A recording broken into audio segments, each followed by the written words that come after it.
एक छोटे से गांव में एक औरत रहती थी जिसका नाम मीरा था।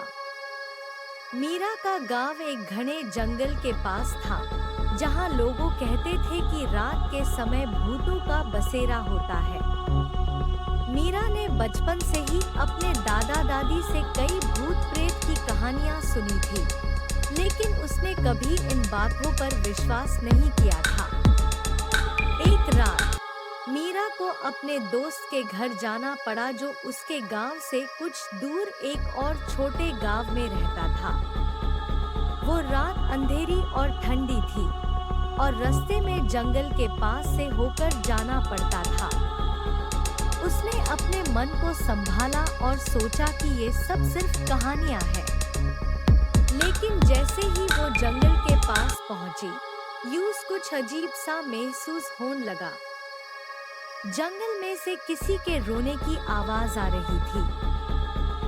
मीरा ने अपने आप को हौसला दिया और आगे बढ़ गई, लेकिन कुछ ही देर में वो आवाज और पास आने लगी। अब उसे लगा कि ये आवाज उसके बिल्कुल करीब है।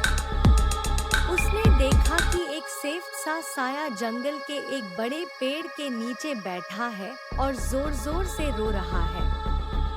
डर के मारे मीरा के पैर थरथराने लगे।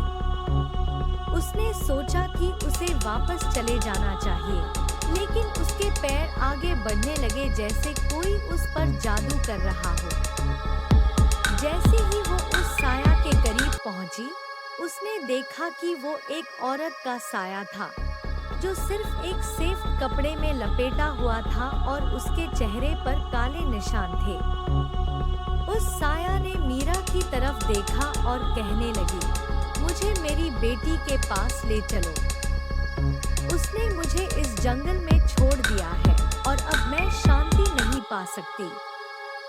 मीरा डर से कंपते हुए कहने लगी, मुझे कुछ नहीं पता, मुझे जाने दो।